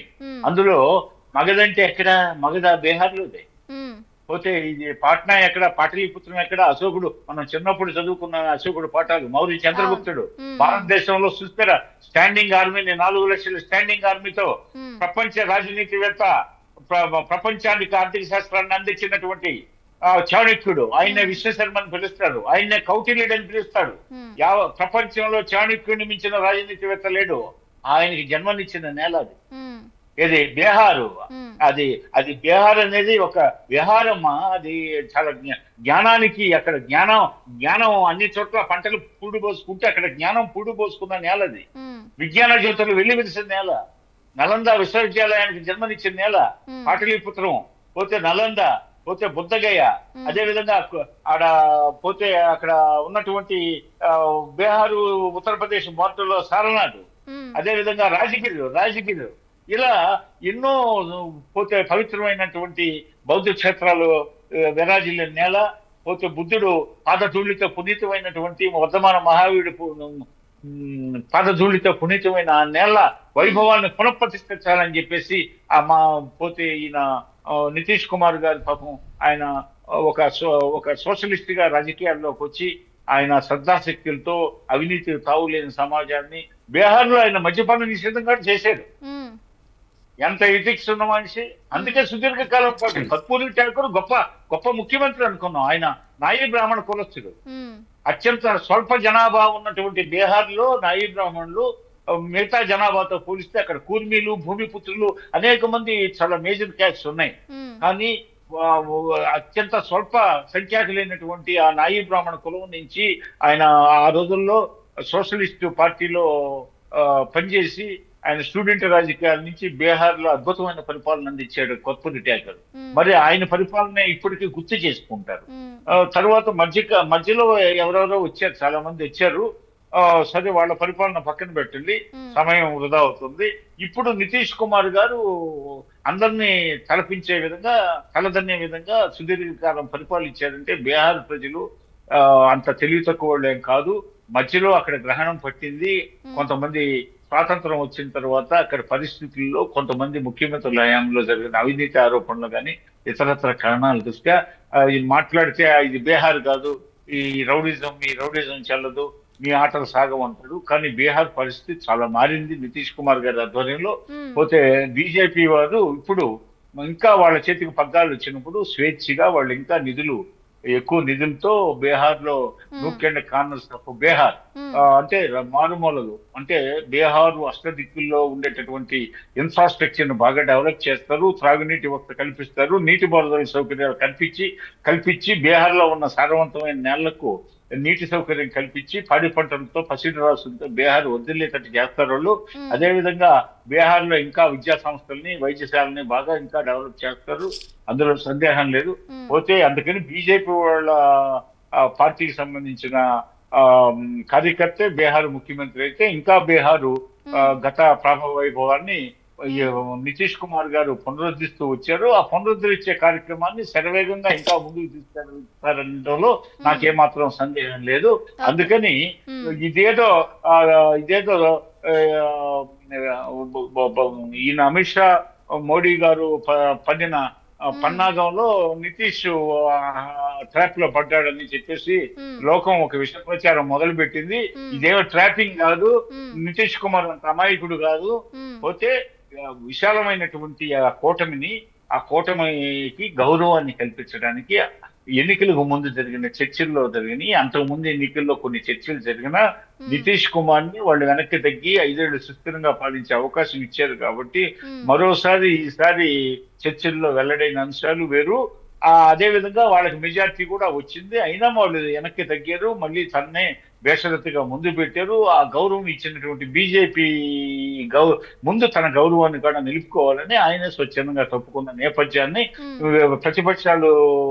ప్రతిపక్షాలు ఇతర పార్టీలు వెదజల్లే విష ప్రచారానికి లోను కావద్దని చెప్పి నేను ఈ సందర్భంగా మనవి చేస్తున్నాను. రైట్ వెంకటరెడ్డి గారు చెప్పండి. ఇప్పుడు బీహార్ సీఎం పీఠం ఖాళీ అవుతుందంటే అందరి దృష్టి ఎవరి మీద ఉందంటే మొత్తంగా నితీష్ కుమార్ కుమారుడు నిశాంత్ కుమార్ ఆయన మీద ఉండే, అంటే ఆయనకి ఇస్తారేమో అన్నట్టుగా. సో ఆయనకు డిప్యూటీ సీఎం ఇస్తున్నారు అన్నట్లుగా మనకి వినిపిస్తోంది. అయితే ఇంకొక విషయం ఏంటంటే ఇప్పుడు నితీష్ కుమార్కి రాజకీయ అనుభవజ్ఞత చాలా ఉంది. సో దాని కారణంగా కూడా ఇప్పుడు ఆయన్ని జాతీయ రాజకీయాల్లోకి తీసుకురావాలి అన్నది బీజేపీ యొక్క ముఖ్య ఉద్దేశం అనుకోవచ్చా? ఇప్పుడు నితీష్ కుమార్ గారు గౌరవ జయప్రకాష్ నారాయణ గారి కాలం నుంచి కూడా ఆయన శిష్యుడిగా బీహార్ రాజకీయాలలో కీలకంగా ఉన్నటువంటి ఒక సామాజిక ఉద్యమకారుడు. వాస్తవానికి చాలా మంచి చెడ్డలు ఆ, ఎదుగు బొదుగు అన్నీ కూడా చూసి అల్లకల్లోలు రాజకీయాలు, భారత రాజకీయాలలో అవన్నీ కూడా పుణిచిపుచ్చుకొని ముందుకు వచ్చినటువంటి ఆ, రాజకీయ నాయకుడు నితీష్ కుమార్ గారు. సరే, వారి యొక్క అవసరాలు, సేవ, బాధ్యతలు ఎక్కడ ఉపయోగపడతాయి అనేటువంటి దాని కింద ఆయనకు ఒక అభిప్రాయం ఉంటుంది, భారతీయ జనతా పార్టీ కూడా ఒకటి ఉంటుంది. అంటే ఆ కోణంలోనే సమస్య పరిష్కరించబడుతుంది. కానీ కొంతమంది కాంగ్రెస్ నాయకులు అనుకుంటున్నట్టుగా ఏదో జరిగిపోతుంది, ఏదో అయిపోతే, ఏదో మేము వచ్చి కూర్చుంటామేమో సీట్లు అనేటువంటి పద్ధతిలో కూడా ఏమి జరగదు అక్కడ. ఎందుకంటే కొన్ని విలువల ఆధారంగా నితీష్ కుమార్ గారు తన జీవితాన్ని, ఎందుకంటే ఒక్క ఆరోపణ కూడా ఆయన మీద, ఎందుకంటే 10 సార్లు ముఖ్యమంత్రిగా ప్రమాణ స్వీకారం చేసినటువంటి నితీష్ కుమార్ గారి మీద ఏ ఒక్క ఆరోపణ కూడా, అవినీతికి సంబంధించిన ఆరోపణలు లేవు. అటువంటి వ్యక్తి ఇవాళ దేశానికి అవసరము. అతని యొక్క సేవలను భారతీయ జనతా పార్టీ, కేంద్ర ప్రభుత్వం దేశాన్ని మొత్తాన్ని కూడా ఆయన పరిపాలనకు సంబంధించిన అనుభవాలను సరైన పద్ధతిలో ఉపయోగించుకునేటువంటి కోణంలో కూడా తప్పకుండా ఆలోచిస్తుందనే దాంట్లో పెద్ద అనుమానం అవసరం లేదు. ఆ కోణంలో మనం కూడా అనుకుంటున్నటువంటిది. సరే, ఇక భారతీయ జనతా పార్టీ ఉంటేనే బాగా అభివృద్ధి అవుతుంది అనేటువంటి భారతీయ జనతా పార్టీ ఏ రాష్ట్రానికి కూడా ఆ కోణంలో ఆలోచించదు. ఇప్పుడు తాము ఉంటేనే అభివృద్ధి చేస్తాము, లేకపోతే లేదు అనేటువంటిది. ఏ పార్టీ అయినా ఇప్పుడు రేవంత్ రెడ్డి గారు పోతున్నారు, నిన్న మొన్న అమిత్ షా గారిని కలిసినారు, తన పనులు ఏవైతే చక్కబెట్టుకుని వస్తున్నటువంటి పరిస్థితి. చాలా విషయాలు రాష్ట్ర కేంద్ర ప్రభుత్వాలను గౌరవించేటువంటి పద్ధతి రాజకీయాలకు అతీతంగా, అది ప్రాంతీయ పార్టీ, కాంగ్రెస్ పార్టీ అనేటువంటిది. నిన్న గంటన్నర ఉన్నాడు రాత్రి అమిత్ షా గారి దగ్గర రేవంత్ రెడ్డి గారి డెలిగేషన్. అంటే అక్కడ పార్టీలు కాదు కదా కావాల్సినటువంటిది. భారతీయ జనతా పార్టీకి దేశం అభివృద్ధి ముఖ్యము, దేశ సమగ్రత ముఖ్యము, దేశ భద్రత ముఖ్యము, దేశ ప్రేమించేటువంటి పద్ధతి లోపల ప్రభుత్వం ఉండాలని కోరుకునే దాంట్లో భారతీయ జనతా పార్టీకి ఒక అభిప్రాయం ఉన్నది. ఆ కోణంలో ఆలోచించినప్పుడు బీహార్లో నితీష్ కుమార్ గారి పార్టీ జనతాదళ్ ఉన్నా, భారతీయ జనతా పార్టీ ఆధ్వర్యంలో ముఖ్యమంత్రి ఉన్నా కూడా అభివృద్ధి అనేటువంటిది ఒక కోణంలో జరుగుతుంది. కాకపోతే కొంత సైకలాజికల్గా, మానసికంగా ఏంటంటే భారతీయ జనతా పార్టీ ఉన్నట్టయితే ఇంకా కొంత సౌకర్యాలు అధికంగా వస్తాయి, ఆర్థిక వనరులు అధికంగా వస్తాయని అనుకోవడంలో, ఊహించుకోవడంలో తప్పు లేదు. ఏది ఏమైనప్పుడు కూడా అన్ని రాష్ట్రాలను సమానంగా చూసేటువంటి పరిస్థితి భారతీయ జనతా పార్టీకి ఉన్నది. అది కాంగ్రెస్ చేస్తున్నటువంటి ఒక విష ప్రచారం ఏంటంటే రాష్ట్రాలకు, సౌత్ రాష్ట్రాలకు అన్యాయం చేసినారు, తెలంగాణకు అన్యాయం చేసినారు, అర్థరహితమైనటువంటి వాదనలను తీసుకుపోతుంటారు వాళ్ళు. అది ప్రజలు నమ్మడం లేదు. నమ్మకనే వాళ్ళని ఇవాళ కాంగ్రెస్ పార్టీని 3 రాష్ట్రాలకు పరిమితం చేసింది. వాళ్ళ ఉవ్వెత్తున మొత్తం, ఎందుకంటే భారతీయ జనతా పార్టీ ఏమి అహోబిలం మటన్ నడపదు కదండి. రాజకీయాలు, ఎత్తుగడలు, వ్యూహాలు ఎట్లా ఏంది అనేటువంటి దాని కింద మాకు ఉండేటువంటి ఆలోచనలు మాకుంటాయి. ప్రజలు వాటిని తీసుకెళ్తాము, ప్రజలు వాటిని గౌరవిస్తారు. కాబట్టి నిరంతరంగా 3వసారి మామూలుగా మా మోదీ గారు ప్రమాణ స్వీకారం చేయడం అనేటువంటి చాలా గొప్ప విషయం. అది ఆ పద్ధతి లోపల మేము ముందుకెళ్తున్నాము. ఈ మధ్య వచ్చినటువంటి అనేక రాష్ట్రాల లోపల ప్రతిపక్ష పార్టీలను మట్టి కల్పించడం జరిగినటువంటిది. వచ్చేటువంటి ఎన్నికలు ఇప్పుడు బెంగాల్లో కానివ్వండి, లేకపోతే మీరు అన్నట్టుగా కేరళలో మేము ఒక త్రివేంద్రం గెలవడమే కాదు, స్థానిక సంస్థల ఎన్నికలలో కూడా బలమైనటువంటి పునాదులు కేరళలో మనకు రావడం అనేటువంటిది ఒక ఆశ్చర్యకరం. ఎవరికి ఆశ్చర్యకరం? బీజేపీని వ్యతిరేకించేటువంటి శక్తులని కూడా అట్లనా, ఇట్లా వస్తుందా, కేరళ మీరెక్కడున్నారు, తమిళనాడులో మీరెక్కడున్నారు అనే దాని కింద ఆల్మోస్ట్ మీరు బెంగాల్లో మేము రాష్ట్రంలో అధికారంకి వచ్చేటువంటి పరిస్థితి వల్ల మాకు కనపడుతున్నటువంటిది. తమిళనాడులో మా పాత్ర కూడా ప్రభుత్వం ఏర్పడేటటువంటి అవకాశం కూడా లేదు అనేటువంటిది మాకు ఉండేటువంటి ఒక ప్రజల నాడిని బట్టి వస్తున్నటువంటి ప్రాథమిక అంచనాలు ప్రచారంలో కనపడుతున్నటువంటిది. కాబట్టి ఇవాళ దేశం మొత్తం భారతీయ జనతా పార్టీ వైపు చూస్తుంది, ప్రపంచం మొత్తం చూస్తుంది మోదీ గారి నాయకత్వం. కాబట్టి ఒక శాంతి దూతగా, ఒక విశ్వగురువుగా చాలా జాగ్రత్తగా, ఇంత పెద్ద యుద్ధం జరుగుతున్నా కూడా దేశాన్ని 145 కోట్ల జనాభా ఉన్నటువంటి దేశాన్ని సుస్థిరంగా, ప్రశాంతంగా ఇవాళ ప్రపంచంలో, భారతదేశంలో ఉండేటువంటి ముస్లింలు అంటున్నారు ఏంటంటే అతల అనేక దేశాల లోపల 40-56 దేశాల్లో ఉన్నటువంటి ముస్లింలు చాలా అన్సెక్యూరిటీ, అభద్రతా భావం ఫీల్ అవుతున్నటువంటి పరిస్థితి లోపల ఇవాళ భారతదేశంలో బాగా ఉన్నాము అనేటువంటి పరిస్థితి వల్ల మనం గమనించవలసిన అవసరం ఉంది. కాబట్టి మోదీ గారి నాయకత్వం లోపల దేశమే కాదు, ప్రపంచ శాంతి, ఈ యుద్ధానికి కూడా ఆయన 3-4 రోజుల నుంచి మీరు జాగ్రత్తగా గమనించినట్టయితే అందరితో మాట్లాడుతున్నాడు. గల్ఫ్ కంట్రీస్కి సంబంధించినటువంటి చాలా మంది కాంగ్రెస్ ఏమంటారంటే ఏం జరిగింది, ఏం మాట్లాడలేదు, ఎందుకు మాట్లాడతలేడు, ఆయన రాహుల్ గాంధీ గారు అంటారు భయపడ్డాడు. అట్లా కాదు కదా. ఒక్కొక్కసారి మనం 2 అడుగులు ముందుకేసినప్పుడు 4 అడుగులు వెనక్కి వేసేటువంటి రాజనీతి వ్యూహం అనేటువంటిది కొన్ని సందర్భాల లోపల మనకు అవసరమవుతుంది. ఆ కొన లోపలనే వల్ల మనం పాకిస్తాన్తో సంబంధాలు కానీ, పాకిస్తాన్ యుద్ధానికి సంబంధించినటువంటిది కానీ, అగ్రరాజ్యాలు 3 దేశాలకు, అటు అమెరికాకు, ఇజ్రాయిల్కి, ఇరాన్కు మధ్యన మనం అన్ని దేశాలతో మనకు సంబంధాలు ఉన్నాయి. ఇవాళ ఎక్కడ కూడా విమర్శలు లేవు.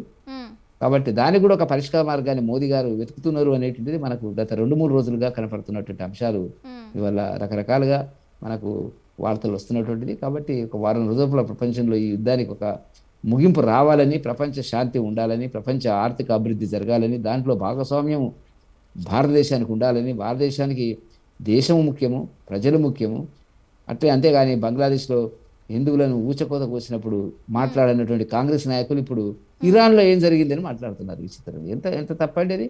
మాట్లాడినారా? బంగ్లాదేశ్లో హిందువులను ఊచకోత కోసినప్పుడు మొన్నటిదాకా జరుగుతున్న సంఘటనలు చూసినప్పుడు ఇదే రాహుల్ గాంధీ గారు, సోనియా గాంధీ గారు ఒక స్టేట్మెంట్ ఇచ్చినారా అట్లా జరిగిందని? చెప్పలే. అక్కడేదో జరుగుతున్న దాని గురించి మాట్లాడుతున్నారు. కాబట్టి వాళ్ళ రాజనీతి 3 రాష్ట్రాలకు అందుకే ప్రజలు పరిమితం చేసేది జరిగినటువంటిది. మోదీ గారి నాయకత్వం లోపల అది బీహార్ కానివ్వండి, తెలంగాణ కానివ్వండి, మిత్రులు చెప్పలేదు, తెలంగాణలో కూడా మేము ఊహించని విజయాలను సాధించడం జరిగింది. 8 మంది పార్లమెంట్ సభ్యులను ఎన్నిక కావడం జరిగింది. ఎమ్మెల్సీ ఎన్నికల్లో ముందుకు వచ్చిన పరిస్థితి. ఇవన్నీ మొన్న లోకసభ, మున్సిపల్ ఎన్నికల లోపల మేము లేని ప్రాంతాల లోపల మా ప్రతినిధులు ఎన్నిక కావడం అనేటువంటిది ప్రజలు మా వైపు చూస్తున్నారు అనేటువంటిది మనకు స్పష్టంగా కనపడుతున్నటువంటి ఒక అంశము.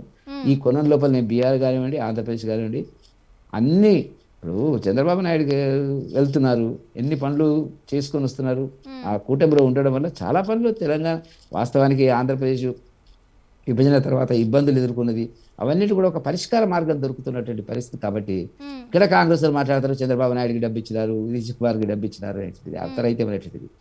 వాస్తవానికి ఆలోచిస్తే 2 రాష్ట్రాల విభజన జరిగినప్పుడు గుండు సీది లేకుండా వాళ్ళు వెళ్ళిపోయినటువంటి పరిస్థితి. మరి అదేనా ఆ ప్రజల అభిష్టానికి వ్యతిరేకంగా ఒక రాష్ట్ర విభజన జరిగినప్పుడు ఆ రాష్ట్రానికి ఉండేటువంటి సమస్యలను పరిష్కరించడంలో కాంగ్రెస్ ప్రభుత్వం గతంలో విఫలమైంది. కాబట్టి ఇవాళ మోదీ గారు అనేక ప్రాజెక్టులు కానివ్వండి, అభివృద్ధికి సంబంధించిన నిధులు కానీ కేటాయిస్తున్నటువంటి సందర్భాన్ని ప్రాంతీయ దృక్పథంతో విమర్శించేటువంటి కాంగ్రెస్ పార్టీ ఈ భవిష్యత్తు తెలంగాణలో ఇప్పుడు ఉంటే ఉన్నదేమో కానీ భవిష్యత్తులో ఉంటుందని మేము భావించలేదు. భారతీయ జనతా పార్టీ వైపు ప్రజలు చూస్తున్నారు అనేటువంటిది మాకు స్పష్టంగా వస్తున్నటువంటి సంకేతాలు. ఓకే, విజయభాస్కర్ గారు, ఇప్పుడు కూటమి ప్రభుత్వం మొత్తంగా ప్రజల్లోకి ఇంకా బలంగా వెళ్ళాలి అనుకుంటోంది. ఇప్పుడు సంక్షేమ పథకాల వల్ల కానివ్వండి, లేదంటే పరిపాలన గురించి కానివ్వండి, ఏ విధంగా అయినా కూడా ఇంకా ప్రజల్లోకి వెళ్ళాలి అనుకుంటోంది. మరి దానికి సంబంధించి ఎటువంటి కార్యాచరణతో ముందుకు వెళ్తుంది? అంటే మీరు నేషనల్ లెవెల్లో అడుగుతున్నారా? ఎన్డీఏ కూటమి ఇప్పుడు రెండిట్లో అడుగుతున్నాను నేను, రెండిటికి సంబంధించి. ఓకే, మేము మోడీ గారి సమర్థ నాయకత్వాన్ని ఎన్డీఏ కూటమికి సంబంధించి పోతే అదేవిధంగా ఆంధ్రప్రదేశ్లో కూటమి ప్రభుత్వం సారథ్య బాధ్యత వహించే చంద్రబాబు నాయుడు గారి ఇంటిగ్రిటీని శంకించే వాళ్ళు ఎవరు లేరు. ఎందుకంటే ఇప్పుడు దాకా పెద్దలు ఆయన చెప్పారు, వెంకటరెడ్డి అన్నగారు చెప్పారు, పోతే చక్కగా చెప్పారు. పోతే మోడీ గారు ఈరోజు ప్రపంచం అంతా భారతదేశం వైపు చూస్తుంది. పోతే ఆ విషయాన్ని చంద్రబాబు నాయుడు గారు కూడా అనేక సార్లు చెప్తున్నారు. ఇప్పుడున్న క్లిష్ట పరిస్థితుల్లో భారతదేశం కాదు, ప్రపంచమే క్లిష్ట పరిస్థితుల్లో ఉంది, ప్రమాదం అంచుల్లో ఉంది, పతనం అంచుల్లో ఉంది ప్రపంచం. ఎవరు ఒకరినొకరు నమ్మే పరిస్థితి లేదు, పరస్పరం విశ్వసించుకునే పరిస్థితులు లేవు. అందరూ అవిశ్వాసాలతో అభద్రతతో జీవిస్తున్న నేటి సమాజంలో, నేటి ప్రపంచంలో భారతదేశం ఒక్కటే ప్రపంచానికి గురిపేటం వహించే రోజు వస్తుందని స్వామి వివేకానంద కన్న కలల్ని మోడీ గారు నిజం చేయబోతున్నారన్న ఆశ్చర్యం కలుగుతుంది అందరికి. భవిష్యత్తులో భారతదేశమే ఎవరికి ఎక్కడ ప్రమాదం జరిగినా భారతదేశాన్ని మధ్యవర్తిత్వం వహించి మీరే శాంతి భద్రతలు కాపాడాలా, మీరే మా మధ్య వచ్చినటువంటి ఈ యొక్క అనవసరమైనటువంటి స్పర్ధల్ని, అనవసరమైన గొడవల్ని, ఆందోళనని తగ్గించే ప్రయత్నం మీరే చేయాలని చెప్పి మోడీ గారిని కూటమి ప్రభుత్వాన్ని అర్థించే పరిస్థితి రాబోతుందనేది మనకి ఇప్పటికున్న వాతావరణాన్ని బట్టి ఇప్పటికే తెలిసింది, ఇంకా తెలియబోతుంది భవిష్యత్తులో. ఈ రోజు ప్రపంచంలో దాదాపు 15 దేశాల దాకా ఇన్వాల్వ్ అయ్యున్న ఈ యుద్ధంలో. అంటే ఇప్పుడు గల్ఫ్ దేశాల జోలికి ఇప్పుడు ఇరాను, ఇజ్రాయెలు, అమెరికా కాన్ఫ్లిక్ట్ పక్కన పెడితే ఇరాను అకారణంగా మిగతా గల్ఫ్ దేశాల మీద, ముస్లిం కంట్రీస్ మీదకి వెళ్తుంది. అది చాలా బాధాకరంగా ఉంది. ఎందుకంటే అమెరికా స్థావరాలు ఉన్నాయంట. అమెరికా స్థావరాలు ఉన్నాయని చెప్పి ఏదో సామెత ఉంది కదా మనకి, ఆ సామెతని నిజం చేస్తుంది ఇరాన్. ఇప్పుడు ఎవరి ఎగ్జిస్టెన్స్ కోసం, ఎవరి అవసరాల కోసం ఆహారం దిగుమతులు, ఇతర వస్తువుల దిగుమతులు, అదేవిధంగా ఉత్పత్తులు, పెట్రోలు, గ్యాస్ ఇలాంటి వాటి కోసం పరస్పరం ఒకరి మీద ఒకరు ఆధారపడతారు. ఉమ్, ఇంతకుముందు ఈ ఎడారి దేశాలు మొత్తం గల్ఫ్ కంట్రీస్ అన్ని ఎడారి దేశాలు. వాళ్ళకు ఒకే ఒకటి, వాళ్ళకున్న ఖర్జూరం చక్కటి రుచి కలిగిన న్యాచురల్ ఖర్జూరం భారతదేశాన్ని తీసుకొచ్చి వారికి కావలసిన గోధుమలు, వారికి కావలసిన సరుకులు, కిరాణా సరుకులు భారతదేశం నుంచి ఎత్తుకుపోయే చరిత్ర మనం చరిత్రలో చదువుకున్నాం. Arabian countries, Gulf countries. మరి ఆ స్టేజ్ నుంచి టెక్నాలజీ పెరిగిన తర్వాత వాళ్ళకి ఈ న్యాచురల్ గ్యాస్ పోతే ఎప్పుడైతే ఈ చమురు ఎప్పుడైతే వాళ్ళకి వెలుగులోకి వచ్చిందో, డాలర్స్ వచ్చాయో, అవి సంపన్న దేశాలుగా మారిపోయి ఒకనాటి పేద దేశాలు. అందరూ నవ్వుకున్న ఎడారులు, ఇసుక తుఫానులతో పోతే ఆకలితో అలమటించే పరిస్థితులతో, నిద్రలేని రాత్రులతో అరేబియన్ నైట్స్ కథలు చదవండి మీరు. అరేబియన్ నైట్స్ కథలన్నీ ఉంటాయి. అలా ఎన్నో అరేబియా కథలు మనం చదువుకున్నాం. ఆ ఎడారులను గురించి, అక్కడ ప్రజల జీవన విధానం గురించి. ఆ స్టేజ్ నుంచి నవీన నాపచేనే పడుతుంది అన్నట్టు వాళ్ళకి బ్రహ్మాండంగా సహజ వనరులతో ఎప్పుడైతే టెక్నాలజీ వచ్చిన తర్వాత సహజ వనరులు వెలుగులోకి వచ్చాయో, డాలర్స్ తో సంపన్న దేశాలుగా మారి అందుకు మనం సంతోషిద్దాం. అయితే ఈ వీళ్ళ దగ్గర ఉన్న సహజ వనరుల కోసం, ఇంధనం కోసం అనేక దేశాలు ఆధారపడి ఉన్నాయి. పోతే ఎవరి అవసరాలు వాళ్ళవి. అదే విధంగా వీళ్ళ రక్షణ కోసం వీళ్ళు అమెరికా స్థావరాలు పెట్టుకున్నారు. పెట్టుకుంటే మొత్తం ఆ ముస్లిం కంట్రీస్ అన్నిటి మీద ఇరాన్ దాడి చేస్తా ఉంది. ఈ నేపథ్యంలో మనం అక్కడ హార్మోజ్ జలసంధి ఉంది. హార్మోజ్ జలసంధి జోలికి పోవడం ఏంటి? అది ప్రపంచం మొత్తానికి ఉమ్మడిగా ఉపయుక్తమయ్యే ఒక జల రవాణా మార్గం. ఆ జల రవాణా మార్గానికి అడ్డు తగులుతున్నారు. చైనాకి కావాలా, నిన్న ఏదో మేము శాంతి దౌత్య మార్గాల ద్వారా పరిష్కరిస్తాము అని చెప్పిన తర్వాత చైనాకి అది జలసంధి రవాణా మార్గానికి అనుమతి ఇచ్చారు. మిగిలిన దేశాలకు అనుమతి ఇవ్వలేదు. 700 పైగా నౌకలు అక్కడ మొత్తం అనేక రకాల ఆహార పదార్థాలతో అయితేమి, మనం బాంబే నుంచి పోతే రోజు కోడిగుడ్లు పోతే, కూరగాయలు పోతే వాళ్ళకి. దీంతో అసలుకి ప్రపంచ పర్యావరణం దెబ్బతింటుంది. ఎవరైనా యుద్ధం చేయాలంటే వాళ్ళు యుద్ధం చేసుకుంటే ప్రపంచం నాశనం అయిపోతుంది. మొత్తంగా అటు కేంద్రంలో ఇటు రాష్ట్రంలో కూడా కూటమి సారథ్యంలో అభివృద్ధి పదంలో దూసుకుపోతుంది అంటారు. Right, thank you. Kanchela Vijayabhaskar గారు, అదేవిధంగా గంగాపురం వెంకటరెడ్డి గారు, పల్లె రామచంద్ర గౌడ్ గారు, థ్యాంక్ యూ సో మచ్ అండి. డిబేట్ లో పాల్గొని మీ యొక్క అభిప్రాయాన్ని వ్యక్తపరిచినందుకు. చూశారు కదండి, ఇది వాళ్ళ బిగ్ టాక్. మరో అంశంతో మళ్ళీ కలుద్దాం. అంటిల్ దెన్ కీప్ వాచింగ్ స్వతంత్ర.